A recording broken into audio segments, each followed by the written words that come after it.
Hello right bags, it's Jade. Welcome to the top 6 survival games of 2020. This isn't a list to show you some new stuff, although you're seeing that in the background now, or games that may be getting a bit bigger in 2020. I'm talking about the games that you guys are all going to be playing, what's coming for these games, the top 6 games of survival that are all available on all platforms, Xbox, PlayStation and the PC, or will be by the time 2020 is done. So come with me, let me tell you everything you need to know about these survival games. Don't forget to like. Also, do remember, it's just one man's opinion. You can agree, you can disagree, but I have tried to be a bit more thoughtful about where I've got some of my data from. I looked at things like Google Trends. What is the biggest game so far by search results? I looked at the popularity of games, the reviews. I looked at the current players that are playing these games on the platforms that I could get information for, like Steam and Xbox. There is always going to be a bit of doubt in some of this stuff, but it's not exactly a scientific video either. It is my opinion still about what are the top 6 games. So don't get all salty, they're all great games. I can't wait to play more of all 6 of these games. Okay, enough waffle caking, let's go. Top 6 survival games you guys are going to be playing.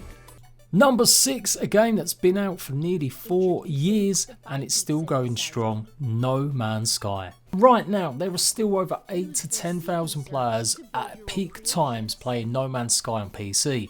Don't forget, of course, though, it was PlayStation's big game, and there was still a whole huge community around it on there. And with Xbox only really getting the game a little while ago, it's still massive. No Man's Sky has continually had updates. It is contentious still, even after all these years. Some people just can't see it past the debacle that it was when it launched. But No Man's Sky has come on leaps and bounds. It's got so much to do right now, and they even added a boombox customization where you can literally make and customize your own music while you're running around your space base. There's no doubt about it, No Man's Sky is still going to be carried on and supported in 2020. Maybe not as substantial as the last big updates. No Man's Sky Beyond really was monumental, but there definitely were some things that people didn't like. They've already started doing smaller hotfix updates, and that's what was part of the Christmas update as well, more hotfixes. I do still see a huge amount of work going into one big final update in 2020. And yes, No Man's Sky is a survival game. Just because you don't have to eat or drink, of course you still have to manage that oxygen levels. You're always crafting, gathering resources and exploration. It's literally the blueprint of survival. It's still massively popular on console, as I said, and I see it just being still there as one of the most played survival games in 2020. The developers are of course now starting working on other projects. They've got their small little cutesy platformer puzzle exploration game that may be coming this year, and they have said that they're starting to think and work on another big project, something really hugely ambitious again. But they have also committed to carry on updating No Man's Sky and adding more content and features that the players have given feedback over. Like it, love it, hate it, think it's absolutely awful, but No Man's Sky is going to be one of the biggest games still in 2020. Number 5 is equally as controversial in my opinion, and that of course is DayZ. You guys might realise I'm not covering much with DayZ at the moment. There really hasn't been too much to shout about, obviously, since Livonia DLC launched, and I definitely had some real grumpy issues with the way that Xbox and PlayStation was supported and developed. But that doesn't stop me recognising that DayZ is still massively popular. Despite the bugs, despite the problems and the paid DLC, you guys are still absolutely lapping up the content, particularly on YouTube, where the creativity side of it is coming even more to the fore. I'm seeing more and more YouTubers being more creative in how they present their PvP videos and stories. And I think a lot of players are now buying into that after the first initial how to play the game and finding stuff out for themselves. Livonia is still going strong, lots of players are still enjoying it and finding out secrets, and that's going to continue for the next few months. But what have DayZ actually got planned for the future? Over the holiday period, DayZ hit its highest concurrent player peak for 2019, and it's just won the Better with Friends category in the Steam Awards. Of course, that's the platform you want to play this game on the most, where it has the least problems. A brief tour around the unreleased content on the DayZ wiki and you'll find an absolute bundle of different weapons and guns, lots of more items, armor pieces and vehicles that could all be coming in 2020. Not to mention a bunch of stuff that they actually put back from 2019.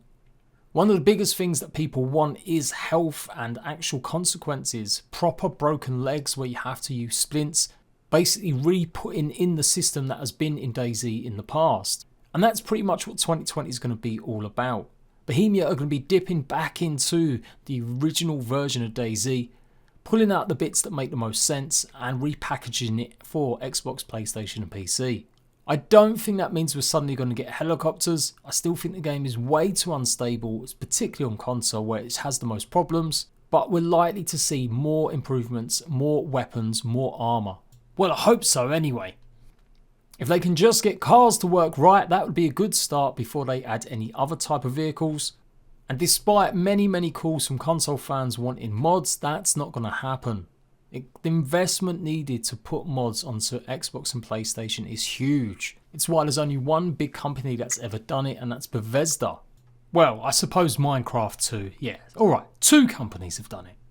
But expect for PC players for that to improve even more and see a wider choice, easy to install as well.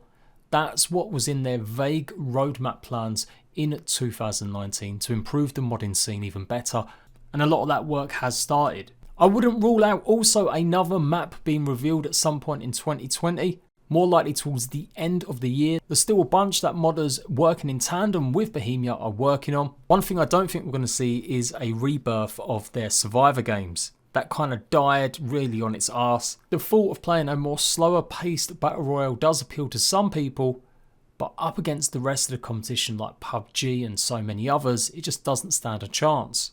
So, despite my misgivings and my disdain, you guys I know still love DayZ, and I do think it's still going to be one of the biggest games that will be played in 2020. Next up, we've got Conan Exiles.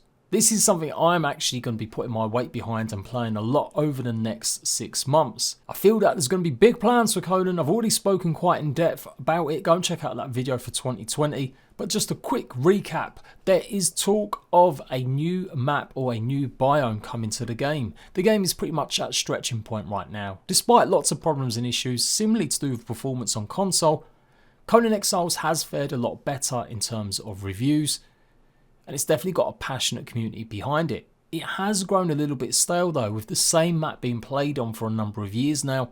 They do need to freshen it up with something new and exciting. The DLCs have also not necessarily cut it. They've kept fans that played the game really religiously happy, but they've not really enticed anyone else to come back into it as much as maybe as they thought. So Conan's got some challenges this year. They need to keep getting new players involved. They're going to be developing the game for the rest of the year, as they won't be bringing out their big next game to at least 2021 at the earliest, which is going to be June. If you don't know, that's going to be very similar to Conan Exiles, but with a more sci-fi setting. So until then, Season 3 of Conan Exiles content, more paid DLC, a new biome or a new map to explore, and you can expect more endgame content to be arriving with that, as well as a whole host of changes and features that they've really cut while in early access, or they've wanted to develop for a while now and mentioned it during their live streams. So I really see 2020 being another big year for Conan Exiles. The new map on the new area is going to generate a huge amount of buzz, and I expect to see that dropping at some point in April or May. And that's why I'm going to be getting behind it, and I'm hopefully going to be continuing some Conan Exiles content on a more regular basis compared to some of the other games till then. Number 3.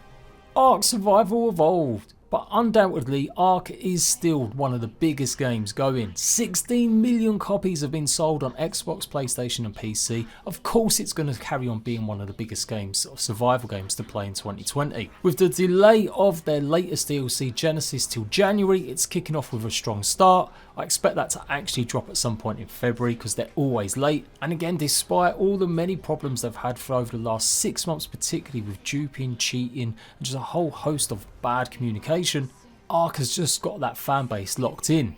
The wildcard team know how to hype up and how to get players coming back, particularly with their free content that they dish out at least once a year with new maps.